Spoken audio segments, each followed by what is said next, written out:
다 함께 피아노 반주에 맞춰 묵상기도 드리심으로 하나님 앞에 주일 일부 예배를 드리도록 하겠습니다.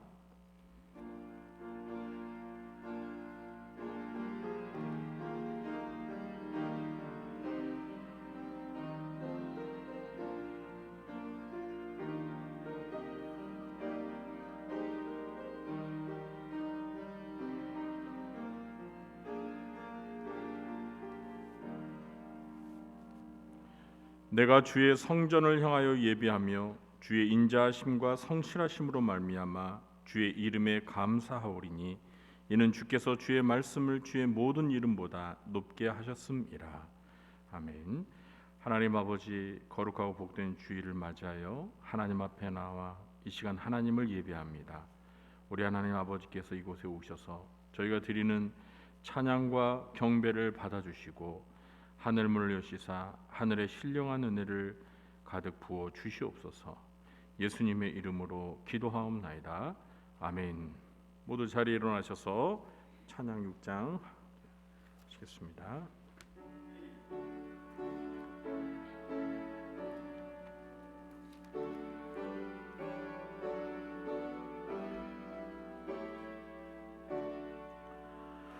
목소리 높여서 주 찬양하여라. 영광과 권세와 존귀와 위엄을 온누리 다스리시는 만왕의 왕께 돌려라.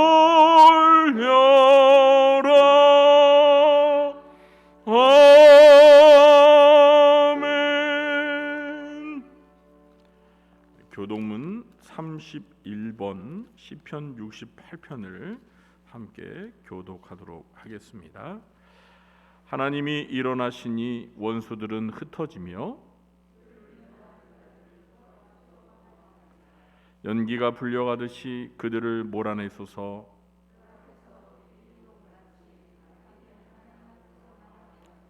의인은 기뻐하여 하나님 앞에서 뛰놀며 기뻐하고 즐거워할지어다. 하늘을 타고 광야에 행하시던 일을 위하여 대로를 수축하라. 그의 거룩한 처소에 계신 하나님은 고아의 아버지시며 과부의 재판장이시라. 갇힌 자들은 이끌어내사 형통하게 하시느니라. 하나님이여, 주께서 가난한 자를 위하여 주의 은택을 준비하셨나이다. 아멘. 전능하사 천지를 만드신 하나님 아버지를 내가 믿사오며 그 외아들 우리 주 예수 그리스도를 믿사오니 이는 성령으로 잉태하사 동정녀 마리아에게 나시고 본디오 빌라도에게 고난을 받으사 십자가에 못 박혀 죽으시고 장사한 지 사흘 만에 죽은 자 가운데서 다시 살아나시며 하늘에 오르사 전능하신 하나님 우편에 앉아 계시다가 저리로서 산자와 죽은 자를 심판하러 오시리라. 성령을 믿사오며 거룩한 공예와 성도가 서로 교통하는 것과 죄를 사하여 주시는 것과 몸이 다시 사는 것과 영원히 사는 것을 믿사옵나이다. 아멘. 모두 자리에 앉으셔서 찬송가 44장 찬양하시겠습니다.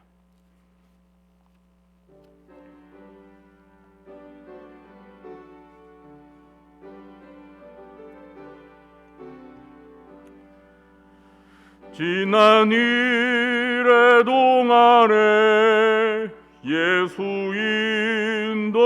인도했으니 주의 전에 모여서 감사 찬송합니다. 가장 복된 이 날은 하늘 안식표로다. 가장 복된 이 날은 하늘 안식표로다. 주의 공로 힘입어 은혜 주심 빌 때에 화목하게 하시고 죄를 벗겨 주소서. 세상 걱정 버리고 은혜 받게 하소서. 세상 걱정 버리고 은혜 받게 하소서. 하나님의 이름을 찬송하러 왔으니 모임 중에 계시고 영광 나타내소서. 기쁜 하늘 잔치에 참여하게 하소서.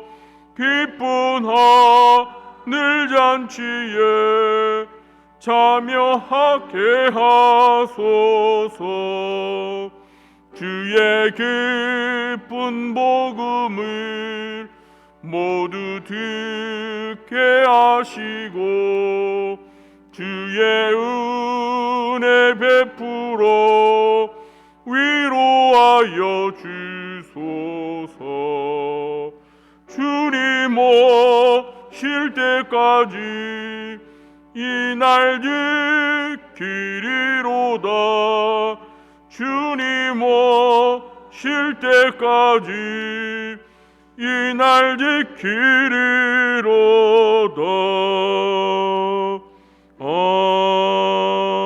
아멘. 문예찬 소사님이 기도 인도하시겠습니다.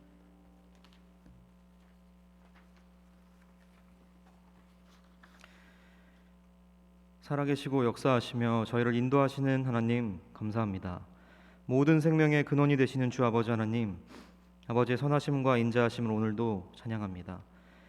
죄로 인해 죽을 수밖에 없었던 저희에게 그리스도를 보내주사 십자가에서 피 흘리게 하시고 그 보혈의 공로로 영원한 생명을 주시니 감사합니다. 또한 이곳에 모인 모든 하나님의 자녀들을 택하사 세상과 구별되게 하시고 하나님의 거룩한 백성이 되게 하심에 감사드립니다.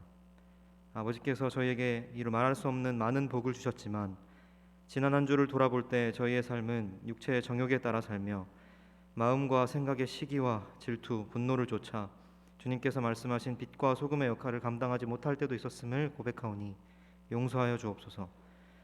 저희의 연약함과 부족함을 너무나도 잘 아시는 주님, 이 시간 이곳에 모인 모든 하나님의 자녀들이 주님께 은혜를 구합니다. 저희에게 성령 충만을 허락하셔서 죄로 메마른 영이 오늘 드리는 이 예배를 통해 살아나게 하시고 우리의 삶으로 연결되어 항상 그리스도와 동행하는 삶을 살아내게 하시옵소서. 늘 담대하게 열심을 품고 주의 말씀을 전하시는 담임 목사님의 삶에 한량없는 은혜를 부어주시고 목사님의 말씀으로부터 나오는 우리를 향한 하나님의 뜻으로 인해 말씀을 듣는 저희도 동일한 은혜를 주시길 간절히 소망합니다. 이 땅에 그리스도로 오시고 사랑하는 구리중앙교회 모든 교역자와 성도님들의 주인이 되신 예수님의 이름으로 간절히 기도드립니다. 아멘.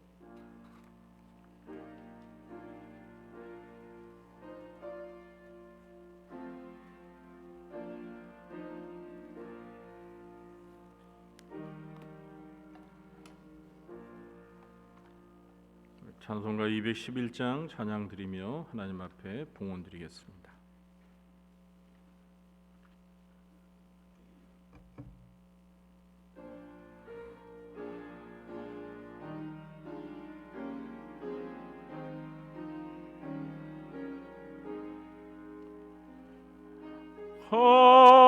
비싼 양유를 주께 드린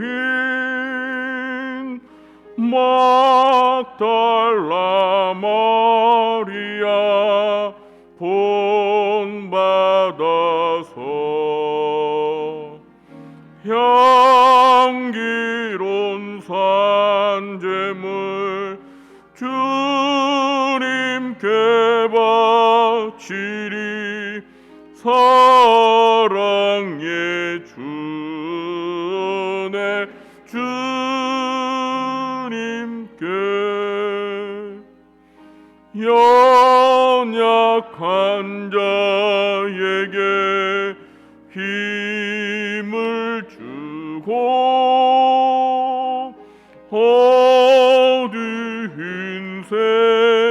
땅에 빛을 비춰 성실과 인내로 내 영제 이끌리 사랑의 주 내 주님께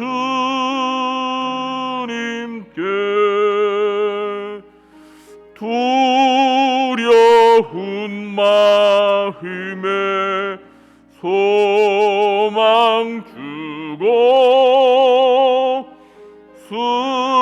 슬픔에 쌓인 자 위로하며 길 잃은 자들이 친절히 이끌리 사랑의 주 내 주님께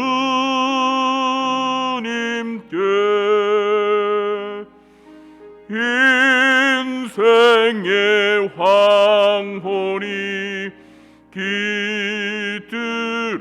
깃들어서 이 땅의 수고가 끝날 때에 주님을 섬기다 평안히 거리라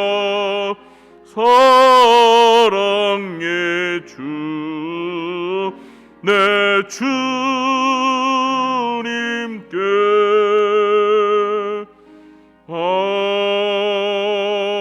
아멘. 네, 교회 소식을 전해드리도록 하겠습니다. 2022년 표어는 열심을 품고 주를 섬기라입니다. 항상 기억하시고 표어를 실천할 수 있도록 힘쓰시기 바랍니다. 다음 주는 무슨 주일이죠? 네, 추수감사 주일입니다. 한 해 동안 하나님께서 우리에게 베풀어 주신 은혜와 사랑에 정말 진심 어린 감사를 드리는 그런 주일이 되었으면 좋겠습니다.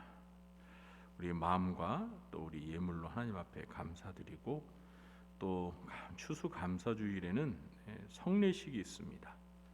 성찬식이 있습니다. 이번에도 세례식은 학습 세례식은 추수감사주일 전날인 이번 주 토요일 날 하도록 하겠습니다. 그리고 추수감사주일 당일에는 성찬식만 하도록 하겠습니다. 미리 한 주간 하나님 앞에 마음으로 감사하면서 추수감사주일을 맞이하시기 바랍니다. 그리고 지금 주보에 나와 있는 이 네 가지 자율 방역 지침을 잘 지켜주시기 바랍니다.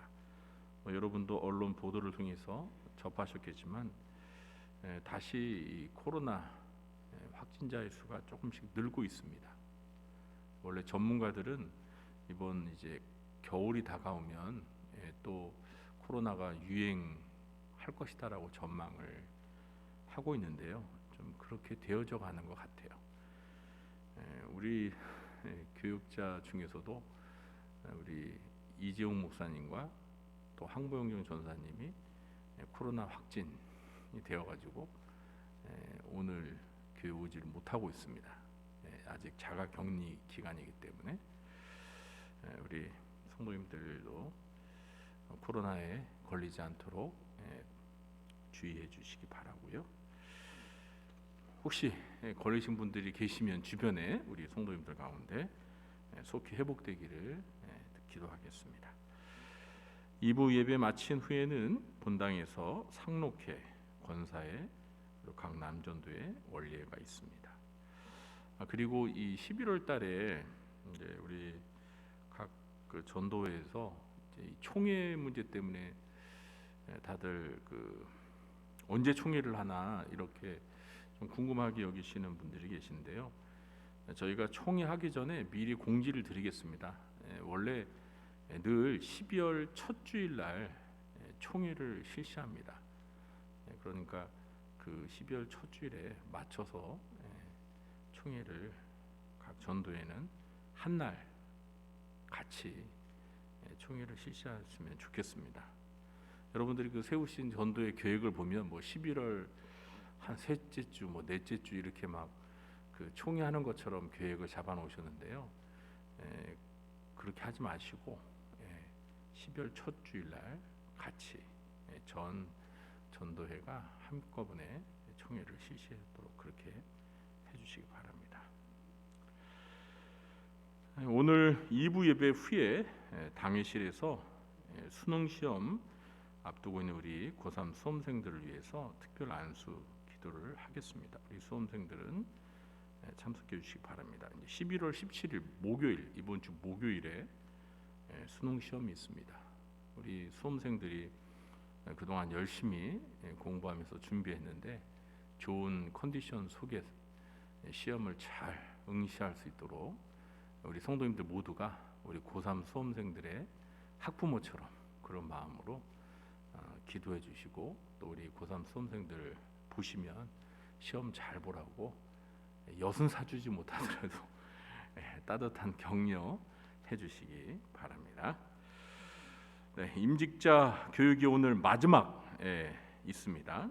오후 3시 30분에 4층 중고등부실에 있습니다. 오늘은 특별히 임직식을 앞두고 마지막 리허설, 임직식을 어떻게 진행하는지 리허설이 있습니다. 그렇기 때문에 임직자분들은 한 분도 빠짐없이 꼭 참석해 주시기 바랍니다.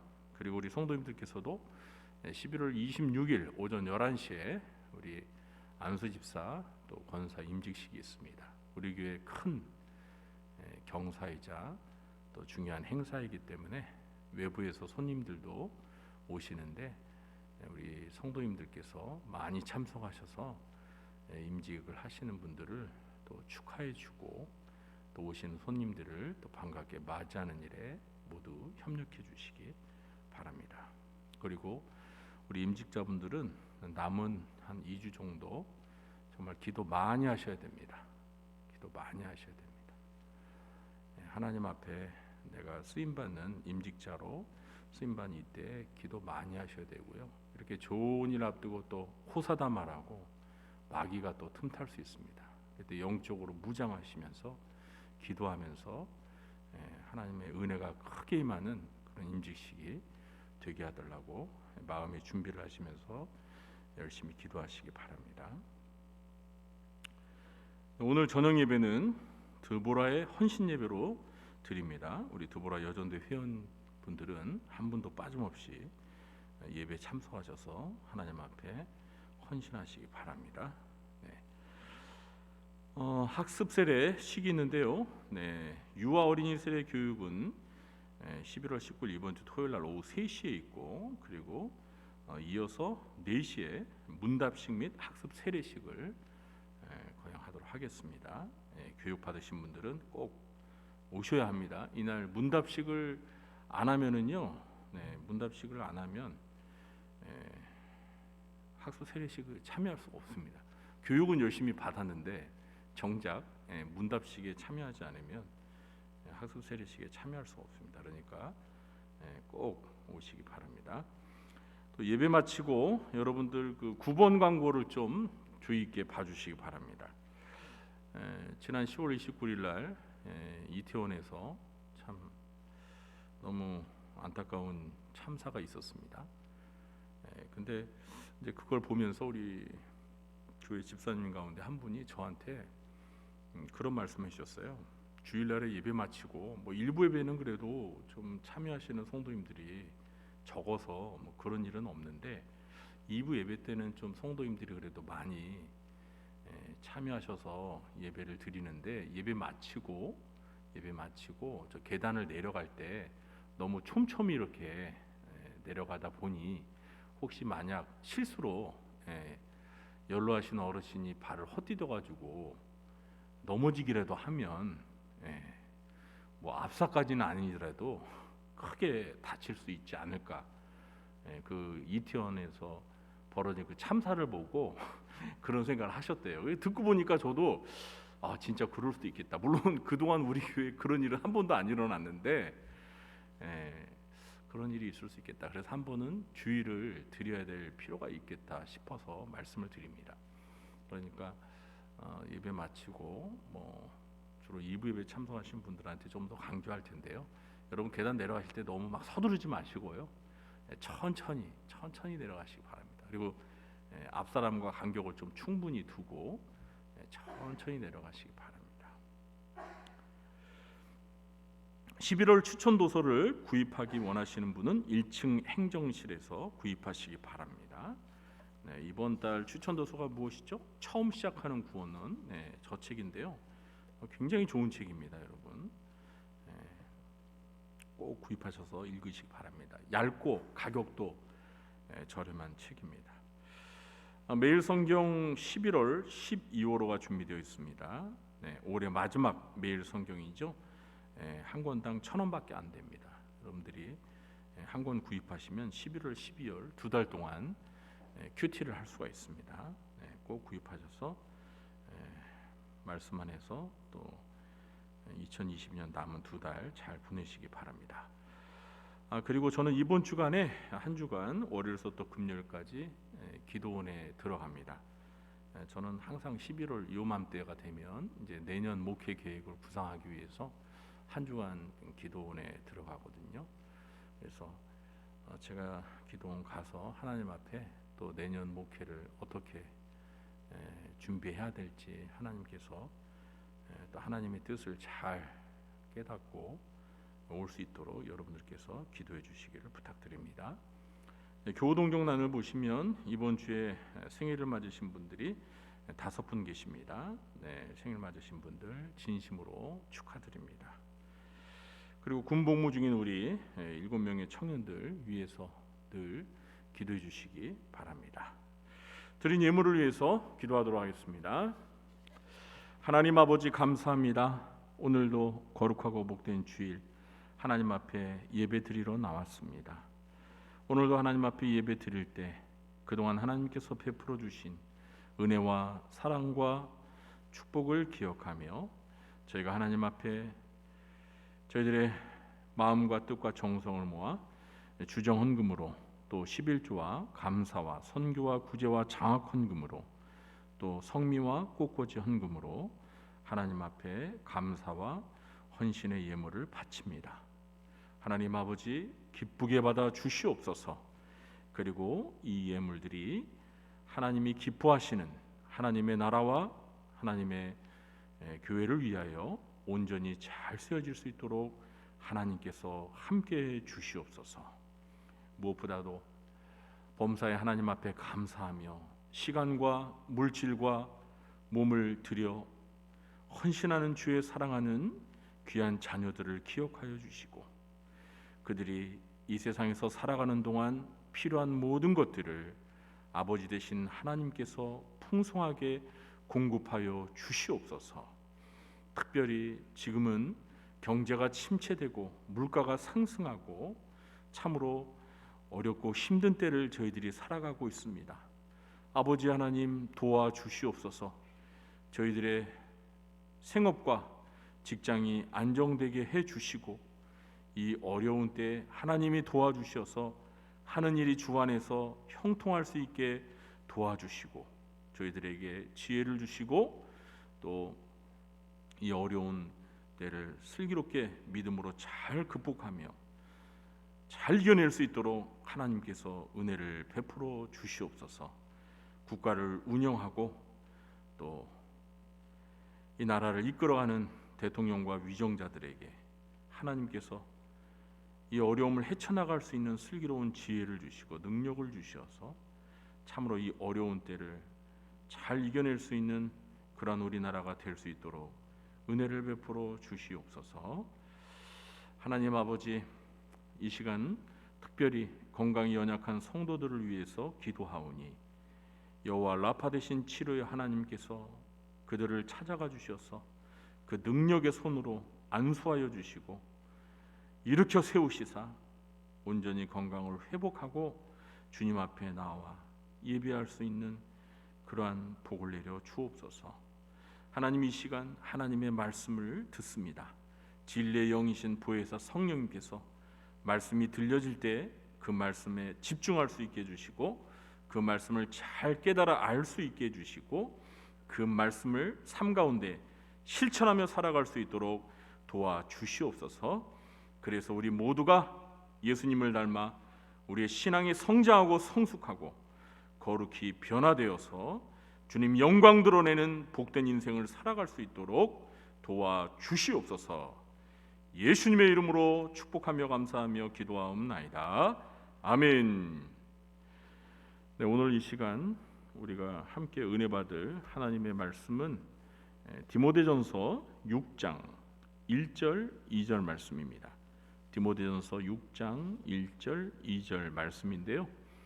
우리 찾아서 한 목소리로 우리 같이 합독하도록 하겠습니다. 짧게 2절밖에 안 됩니다. 디모데전서 6장 1절 2절 다 찾으셨으면 우리 한 목소리로 같이 합독하도록 하겠습니다. 무릇 멍에 아래에 있는 종들은 자기 상전들을 범사에 마땅히 공경할 줄로 알지니 이는 하나님의 이름과 교훈으로 비방을 받지 않게 하려 함이라. 믿는 상전이 있는 자들은 그 상전을 형제라고 가볍게 여기지 말고 더 잘 섬기게 하라. 이는 유익을 받는 자들이 믿는 자요 사랑을 받는 자임이라. 너는 이것들을 가르치고 권하라. 아멘. 네, 오늘도 일부 예배에 참석하시는 성도님들에게 하나님의 은혜와 평강이 함께 하시길 예수님의 이름으로 축원합니다. 네, 우리 함께 자리하신 분들과 반갑게 인사하시겠습니다. 만나서 반갑습니다. 네, 한 번 더 인사하겠습니다. 항상 건강하십시오. 네. 초대교회와 오늘날 현대교회는 둘 다 예수 그리스도를 믿는 신자들의 모임이라는 깊은 동질감을 가지고 있습니다. 그러나 초대교회와 현대교회는 거의 2000년이라는 긴 시간의 간격이 있습니다. 이렇게 고대와 현대 사이에 오랜 시간적인 간격은 시대적, 문화적, 사상적, 사회적으로 커다란 여러 가지 차이들을 낳게 만들었습니다. 이런 여러 차이들 가운데 하나가 노예제도입니다. 오늘날 현대 사회에서 노예제도는 폐지되었지만 로마 제국에 지배하던 이 1세기에는 노예제도가 존재했습니다. 이 노예제도는 19세기에 와서야 폐지될 만큼 인간의 역사에서 꽤 오래된 제도입니다. 로마 시대에 대략 전체 인구의 3분의 1이 노예였다고 합니다. 특히 수도인 로마 시내에는 노예의 수가 자유 시민의 3배 내지 5배나 많았다고 합니다. 고대 사회에서 노예가 되는 이유는 다양했습니다. 국가 간의 전쟁에서 패하면 정복 국가의 노예가 되기도 했습니다. 그러니까 패전국의 귀족들도 하루아침에 정복 국가의 노예 신세로 전락하기도 했습니다. 그래서 노예들 중에는 노예가 되기 전에 머리가 좋고 학식이 많으며 전문직에 종사했던 사람들이 있어서 이런 노예들은 주인의 자녀들을 가르치는 선생 역할도 하고 병자들을 치료하는 의사 노예가 되기도 했습니다. 큰 빚을 져서 돈을 갚지 못하는 바람에 노예 신세로 전락하는 경우도 있었고, 죄를 지어서 노예가 되는 경우도 있었습니다. 노예 자식으로 태어나서 노예 신분을 세습하는 경우도 있었습니다. 로마 시대의 노예들은 주인의 소유물에 불과했습니다. 주인들은 노예를 마음대로 죽일 수도 있었습니다. 노예들은 사고 팔 수 있었습니다.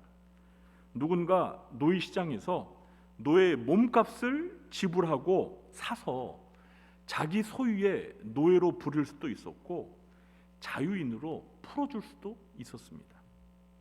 노예들은 국가 경제와 가정 경제를 지탱하는 이 노동력과 생산력의 중요한 수단이었습니다. 신약 성경이 쓰여졌던 주 1세기 로마 제국 당시에 노예 제도는 사회를 지탱하고 유지하는 중요한 제도로서 상류층은 물론 중산층도 노예가 없는 생활은 상상하기가 어려웠습니다. 로마 제국 당시의 노예들은 주인의 집에서 가족처럼 함께 생활했습니다. 고대 사회는 철저히 가부장적인 사회였기 때문에 이 가정의 호주가 믿는 종교나 신을 가족 전체가 함께 믿는 사회였습니다. 따라서 노예들은 대부분 자기 주인이 신봉하는 종교나 신을 따라서 믿어야 하는 경우가 대부분이었습니다. 오늘 우리가 읽은 이 성경 본문은 노예 제도와 직접적으로 관련이 있습니다. 이렇게 신약 성경의 서신들 가운데는 당시 존재했던 노예 제도와 관련하여서 이 주인과 노예들의 관계에 대해서 다루는 내용들이 있습니다. 특히 신약 성경의 빌레몬서 같은 경우는 한 장으로 된 짧은 성경인데요. 그 전체 내용이 노예 신자와 주인 신자 간의 관계를 주제로 하고 있습니다. 초대교회 당시에는 한 교회 안에 신분이 자유인인 신자들과 신분이 노예인 신자들이 함께 신앙 공동체를 이루며 생활했습니다.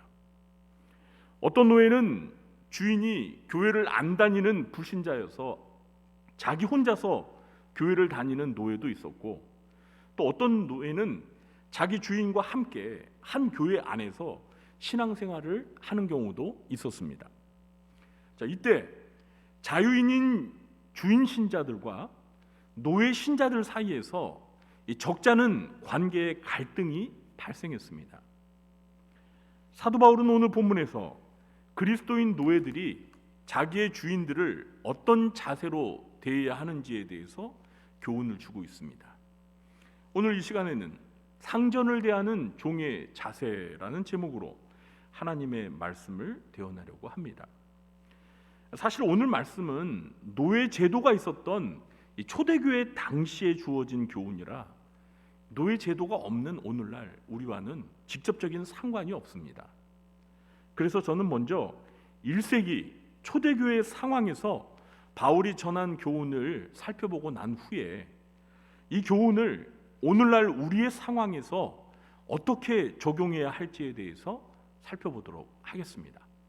첫째, 종들은 자기 상전들을 범사에 마땅히 공경해야 합니다. 우리 1절 말씀 한 목소리로 함께 읽어보겠습니다. 무릇 멍에 아래에 있는 종들은 자기 상전들을 범사에 마땅히 공경할 자로 알지니 이는 하나님의 이름과 교훈으로 비방을 받지 않게 하려 함이라. 자, 멍에는 소나 말의 목에 거는 잠금 장치를 가리키는데요. 멍에 아래에 있는 종들이란 자유가 없이 속박 상태에 있는 노예들을 가리키는 것입니다. 오늘 본문에서 사용된 이 종이라는 말은 노예를 가리키고 상전은 노예를 부리는 주인을 가리킵니다. 1절은 그리스도인 노예들이 믿지 않는 자기의 주인들을 대하는 자세에 관한 교훈입니다.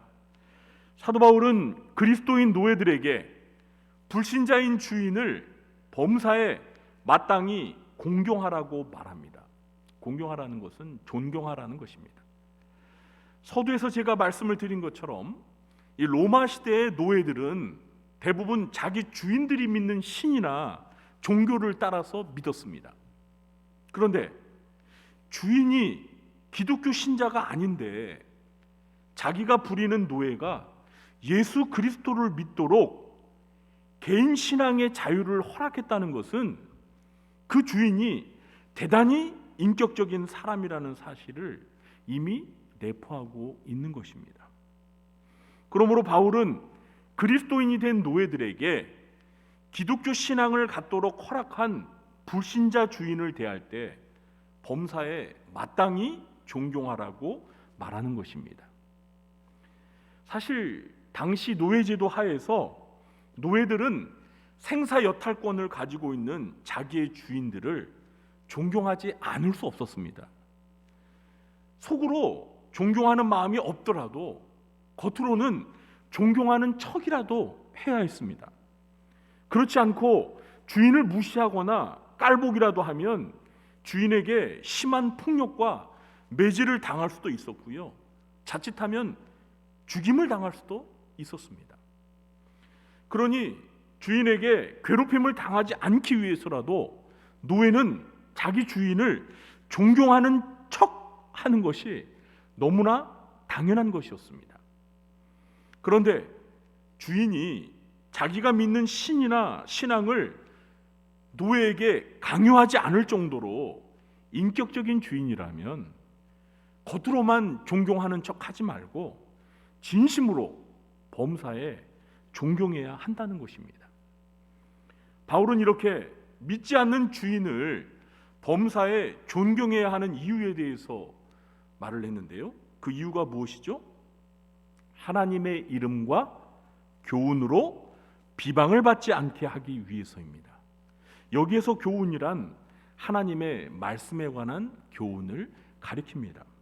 그러니까 그리스도인 노예가 믿지 않는 자기 주인을 공경하지 않고 무시하거나 깔보면서 불성실하게 대하면 하나님의 이름과 하나님의 말씀이 비방을 받게 된다는 것입니다. 바울의 말 이해가 되시죠? 믿지 않는 주인이 자기 종에게 자기가 믿는 종교와 신을 믿으라고 강요하지 않고 기독교를 믿을 수 있도록 해줬어요. 그러면 여러분, 그 노예는 자기 주인에게 고마워하면서 그 주인을 진심으로 존경해야 하지 않겠습니까?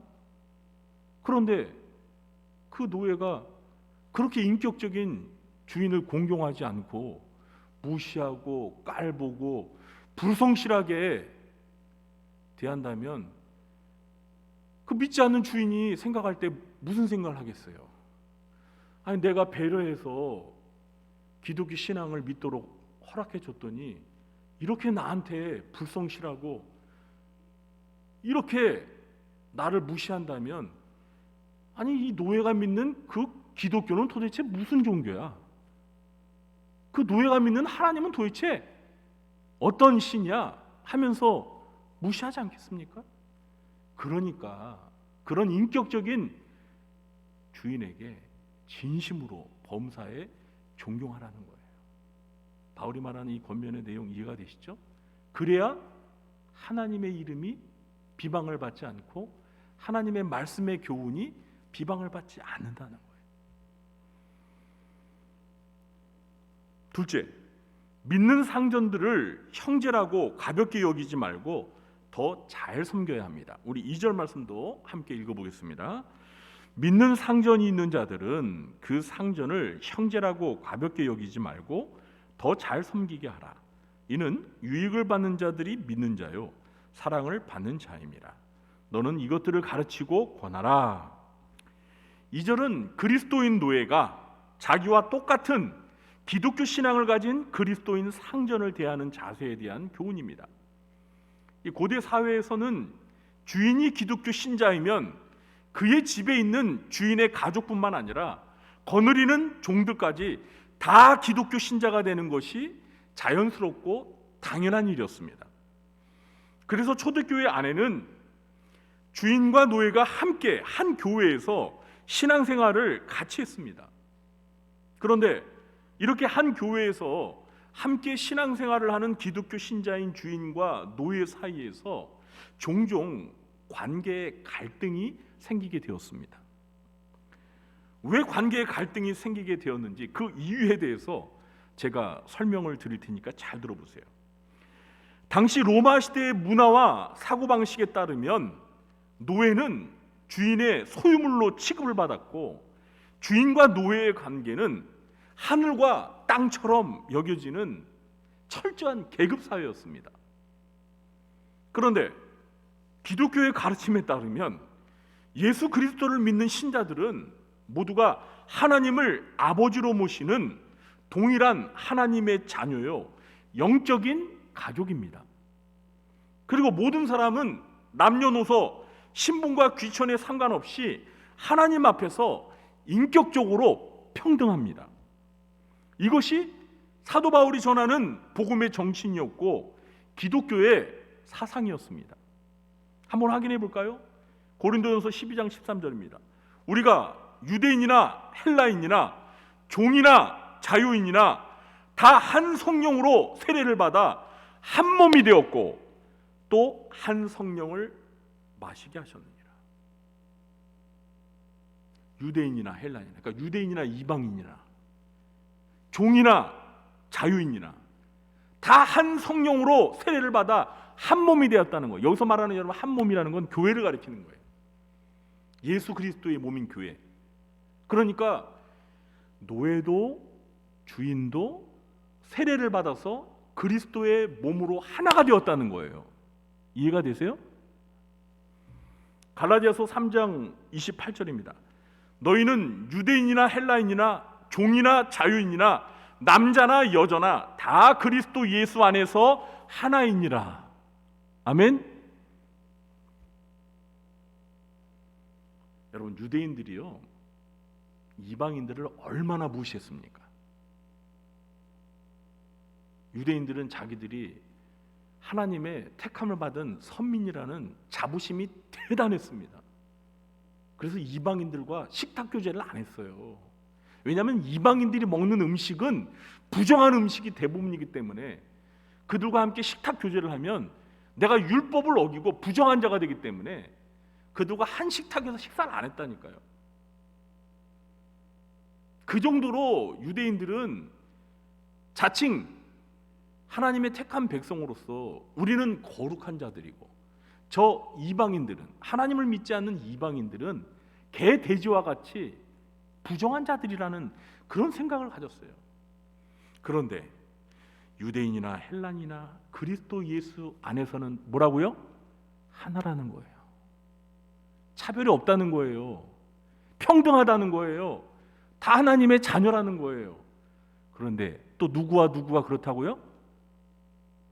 주인이나 노예도 마찬가지라는 거예요. 노예나 주인이나 예수 그리스도를 믿으면 예수 그리스도 안에서 하나라는 겁니다. 여러분은 이런 말씀을 들어보면 그건 당연한 소리 아니야 라고 생각하실지 모르지만 지금으로부터 2000년 전에 노예 제도가 있었던 당시에 이 말은 혁명적인 선언이에요. 여러분, 어떻게 노예가 감히 주인이랑 같이 맘먹을 수가 있어요? 예? 골로새서 3장 10절 11절입니다. 새 사람을 입었으니 이는 자기를 창조하신 이의 형상을 따라 지식에까지 새롭게 하심을 입은 자니라. 거기에는 헬라인이나 유대인이나 할레파나 무할레파나 야만인이나 수구디아인이나 종이나 자유인이 차별이 있을 수 없나니 오직 그리스도는 만유시요 만유 안에 계시니라.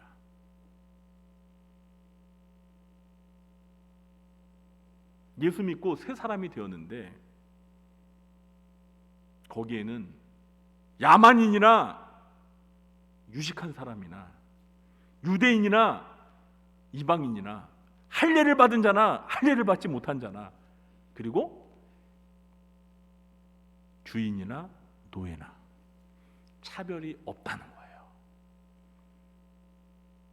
이렇게 기독교의 가르침은 당시 로마 사회의 노예 제도를 뛰어넘는, 좀 더 사실적으로 말하자면 노예 제도를 부정하는 듯한 혁명적인 메시지를 담고 있었습니다.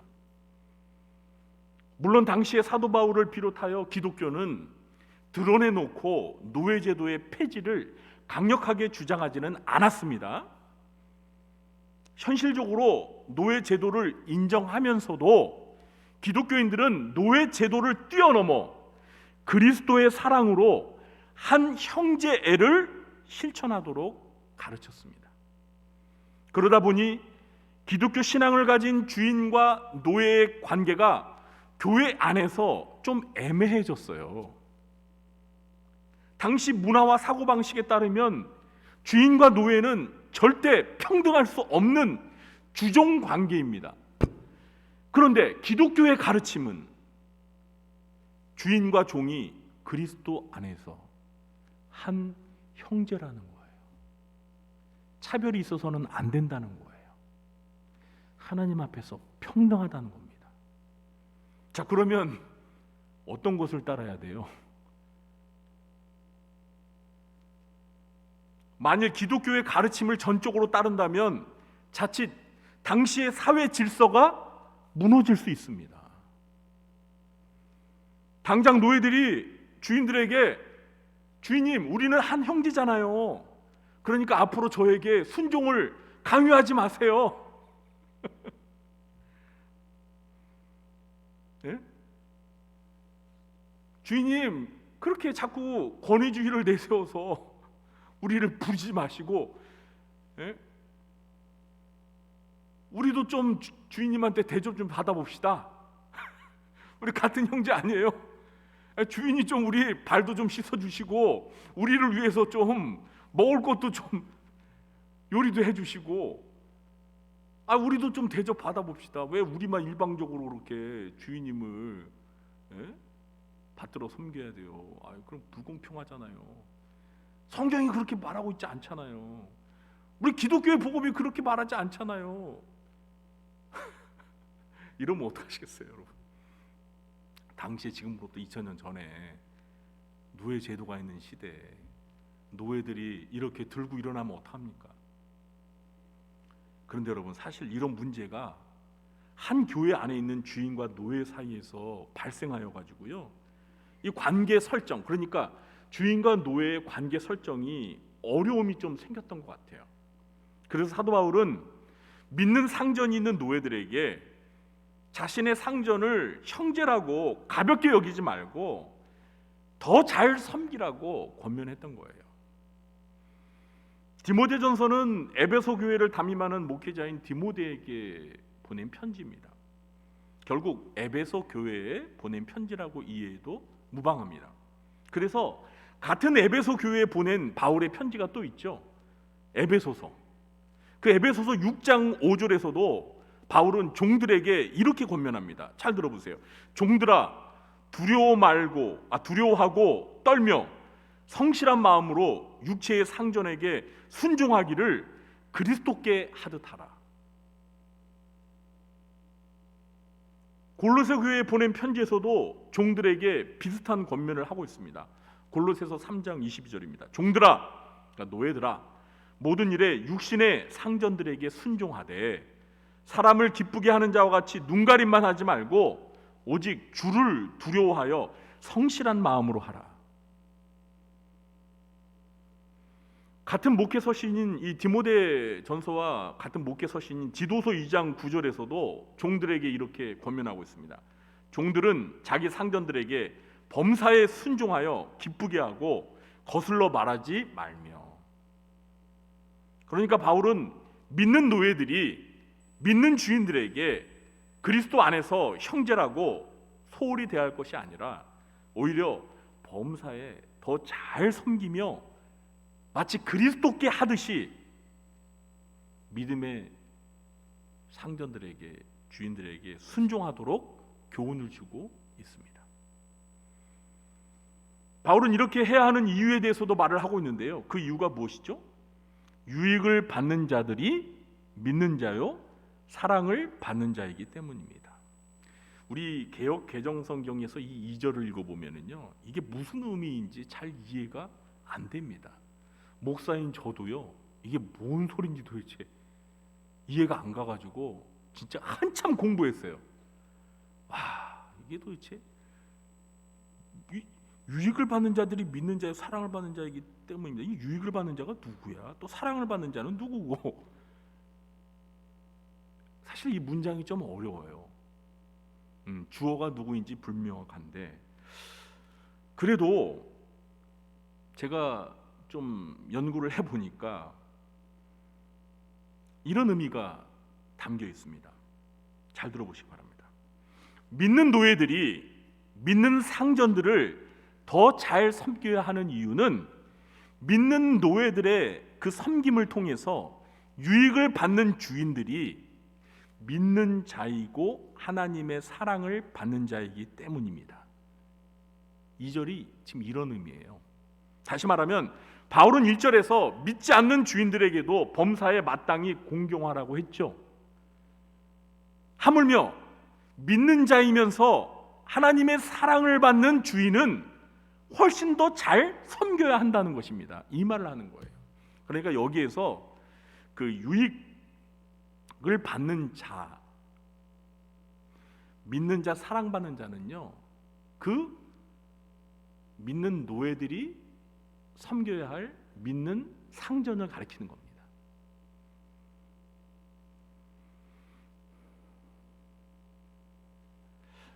물론 바울은 종들에게만 일방적인 교훈을 하지는 않았습니다. 물론 오늘 본문에서는 이 종들에게만 교훈을 주고 있지만 다른 서신에서는 이 믿는 상전들에게도 동일하게 종들을 대하는 자세에 대한 교훈을 주었는데요. 에베소서 6장 9절입니다. 상전들아 너희도 그들에게 이와 같이 하고 위협을 그치라. 여기서 말하는 그들은 그 상전들이 부리는 그 믿는 노예들을 가리키는 거예요. 상전들아 너희도 너희의 종들에게 이와 같이 하고 위협을 그치라. 위협을 그치라. 이는 그들과 너희의 상전이 하늘에 계시고 그에게는 사람을 외모로 취하는 일이 없는 줄 너희가 알미라. 골로새서 4장 1절입니다. 상전들아 의와 공평을 종들에게 베풀지니 너희에게도 하늘에 상전이 계심을 알지어다. 믿음의 상전들은 자기들의 종들에게 의와 공평을 베풀어야 돼요. 자기 마음대로 막 학대하거나 폭행하거나 괴롭히지 말고 의와 공평을 베풀어야 돼요. 그러면서 이 상전들은 자기 위에 하나님이라는 상전이 있다는 것을 알고 두려워하면서 의와 공평을 베풀어야 된다. 그러니까 주인이든 노예든 다 하나님께서 상전이고 우리들은 다 하나님의 종이라는 거예요. 그러니까 겸손하게 상전이라고 해가지고 종들을 함부로 대하지 말고 우리 모두의 상전인 하나님이 계시다는 걸 알고 하나님을 두려워하면서 의와 공평을 노예들에게 베풀어라. 이렇게 교훈을 주고 있는 거예요. 아무튼 믿는 종들은 믿음의 형제인 믿는 상전들에게 순종하고 더 잘 섬겨야 하며 믿는 상전들은 자신의 종들을 위협하지 말고 의와 공평을 베풀며 믿음의 형제로 대해야 합니다. 사도 바울은 끝으로 목회자인 디모데에게 자신의 가르침을 실천하도록 교회 안에 있는 주인과 노예들에게 가르치고 권하라고 교훈을 주고 있습니다. 자, 그러면 끝으로 오늘 살펴본 이 본문의 교훈을 노예 제도가 없는 오늘날 우리의 삶에 어떻게 적용해야 할까요? 우리는 오늘 바울이 주는 이 교훈을 가지고 실제 우리의 삶 속에서 어떻게 실천해야 될까요? 저는 오늘 교훈을 우리 신자들이 직장 생활에서 적용할 수 있다고 생각합니다. 그러니까 직장의 사장이나 상사들을 대하는 자세에 적용하는 것입니다. 물론 오늘날 직장의 사장이나 직원의 관계가 뭐 주인과 노예의 관계는 아닙니다. 그러나 분명 오늘날에도 직장에서 직원들은 사장이나 상사를 섬겨야 하는 위치에 있는 것은 사실입니다. 그러므로 오늘 본문에서 얻는 교훈을 직장 생활에 적용해 본다면 어떤 교훈을 이끌어낼 수 있을까요? 우리 그리스도인들은 직장에서 믿지 않는 사장이나 상사들에게 모든 일에 존경하는 마음으로 대해야 합니다. 이렇게 해야 하는 이유는 하나님의 이름과 하나님의 말씀이 비방을 받지 않기 위해서입니다. 우리가 그리스도인이라는 사실이 알려진 우리 직장에서 믿지 않는 사장이나 상사에게 불성실하고 무례하게 대한다면 결국 우리가 믿는 하나님이 욕을 먹게 되시고 기독교가 비난을 받게 되는 것입니다. 그러나 우리가 직장에서 사장이나 우리의 상사를 공경하고 범사에 성실하게 근무하게 되면 하나님의 이름이 높여지고 기독교가 칭찬을 듣게 되는 것입니다. 우리가 요즘 새벽마다 살펴보는 다니엘서에서 여러분 다니엘을 한번 보세요. 이방 제국인 바벨론 제국의 느부갓네살 왕을 존경하면서 충성스럽게 사명을 감당하니까 느부갓네살 왕이 다니엘이 믿는 하나님을 경외하면서 경배하는 것을 보지 않습니까? 여러분 얼마나 놀랍습니까? 또한 우리 직장의 사장이나 상사가 우리와 똑같은 기독교 신앙을 가진 사람이라면 우리는 그들을 더욱 잘 섬기면서 진심으로 존경해야 할 것입니다. 분명 그들은 우리의 사정과 처지를 더 잘 헤아려 줄 수 있는 믿음의 형제들이기 때문입니다. 여러분, 사실 세상에서 직장 생활할 때 내가 다니는 직장의 대표가 나와 같은 크리스찬이고 내가 모시는 상사가 나와 같은 크리스찬이라는 사실은 직원인 나에게 큰 힘이 됩니까? 아니면 낙심이 됩니까? 큰 힘이 되죠. 정말이에요, 여러분. 직장에서 내가 모시는 상사가 나처럼 교회를 다니는 장로님이셔, 집사님이셔. 그러면요, 여러분 정말 큰 힘이 돼요. 저는 직장은 아니었는데 제가 이제 군대에 갔을 때 사실은 저는 솔직히 고백하면 저는 그 독자여가지고요 육방을 다녀왔습니다. 저는 신의 아들입니다. 짧고 굵게 다녀왔는데 제가 이제 그 방위 생활을 할 때 저는 6개월이었는데요. 저희 고참들은 18개월이었어요. 그러니까 저보다 3배를 더 많이 하는 거예요. 근데 제가 이제 보직을 받았는데 기동 타격대라고 아주 군기가 센데요. 방위여도 기동 타격대는 벌써 말만 들어도 군기가 센 데인데 제가 딱 갔더니요 고참들이 저를 제가 육방이라는 걸 알고 그때부터 저를 속된 말로 갈구기 시작하는 거예요. 왜냐하면 자기들보다 한참 늦게 들어온 이 쫄따구가 자기들보다 먼저 제대를 하는 거예요. 예? 이해가 되시죠? 자기네들은 18개월을 복무해야 되는데 나는 6개월이잖아요. 3분의 1만 하고 나는 먼저 제대를 하는 거예요. 그러니까 그때부터 제가 너무 싫은 거예요. 저만 보면은 야, 저 자식은 왜 저기 있냐 하면서 저를 너무 괴롭히는 거예요. 그래서 제가 진짜 6개월 동안 엄청 정말 너무너무 시달렸어요. 가는 데마다 치이고 가는 데마다 요도 먹고. 그런데 있잖아요, 우리 그 부대에 제가 이름은 까먹었어요. 근데 저랑 나이가 똑같은 고참이 있었어요. 상병인데 이제 상병이면 제일 고참이잖아요. 근데 그 상병 고참이 있잖아요. 어머나 신학생이야. 할렐루야. 신학생. 네. 아세아 연합 그 신학교를 다니는 신학생인 거예요. 근데 정말 그러니까 전도사님이죠. 쉽게 얘기하면 신학생 전도사님인데 제가 이제 교회 다니는 걸 안 거예요. 근데 그 고참이 정말 인격이 신학생인데 정말 인격이 너무나 진짜 인자해.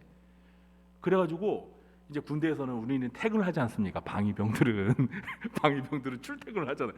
근데 퇴근하는데 이게 군인들이 맨날 힘드니까 끝나면 있잖아 뭐예요? 술 먹으러 회식 자리에 가는 거예요. 그러니까 고참들이 이 쫄병을 끌고 가니까 고참들이 끌고 가면 안 갈 수가 없는 거예요. 따라가는 거죠.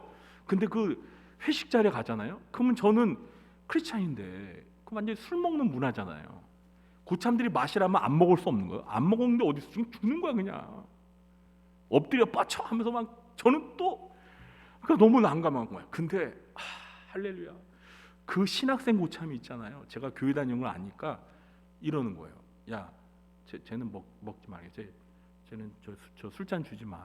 그러면서 사이다 먹어 너. 이러면서 저를 챙겨주는 거야. 할렐루야. 야, 진짜 같은 신자, 같은 하나님 믿으니까 고참이 완전 그 쫄다고 그냥 고참들의 눈에 가시죠. 제가 이놈은 나보다 늦게 돌아가도 먼저 나가는 놈이 어딨어 하면서 늘 쟤를 그냥 아주 그냥 어떻게 하면 괴롭히려고 난리를 하는데 그 고참이 막아주는 거예요. 야, 제가 그 고참이 제대하는 날까지 제가 편안하게 신앙생활했어요. 그 군대에서, 그러니까 신앙생활한 게 아니라 군대 생활이 좀 편했어요. 그분이 저를 이렇게 보호해 주더라고요. 예. 그냥 강건너 불구경하듯이 뭐 그랬나 보구나. 저에게는 그게 근데 너무. 근데 여러분 직장생활에서도 마찬가지예요. 우리 상사가 크리스찬이고 회사 대표가 크리스찬이라는 걸 알면 얼마나 힘이 돼요. 그럼 우리가 어떻게 해야 되겠어요? 더 잘해야 되겠어요? 못해야겠어요? 더 잘해야죠. 그들을 존경하고 우리가 더 열심히 일하고, 예?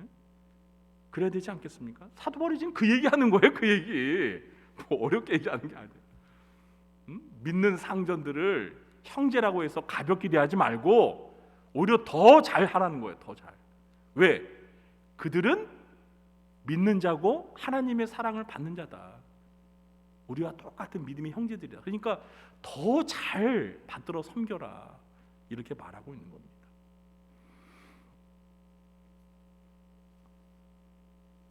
이렇게 오늘 본문의 교훈을 직장생활의 인간관계에서 잘 적용하고 실천한다면 분명 우리의 직장생활은 행복하고 성공적일 것입니다.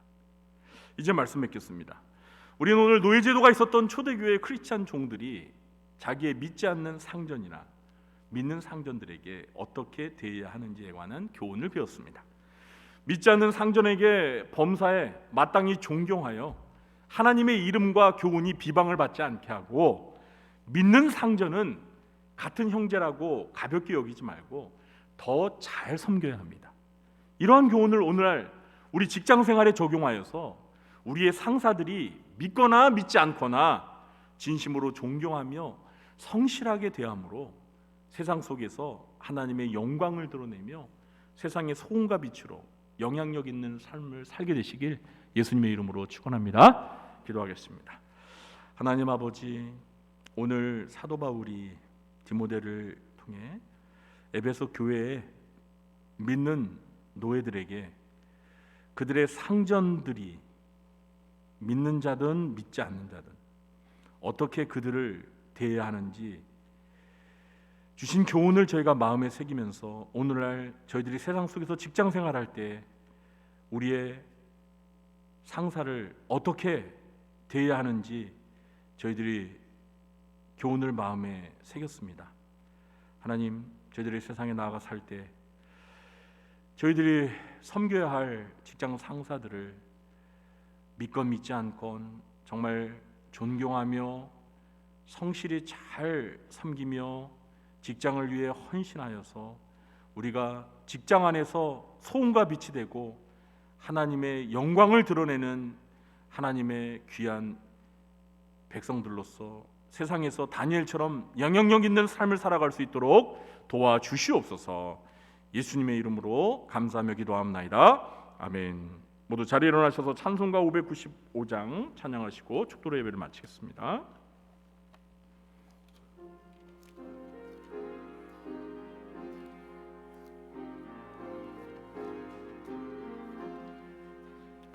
나 맡은 본분은 구주를 높이고 먼 영혼 구원 얻도록 잘 인도함이라.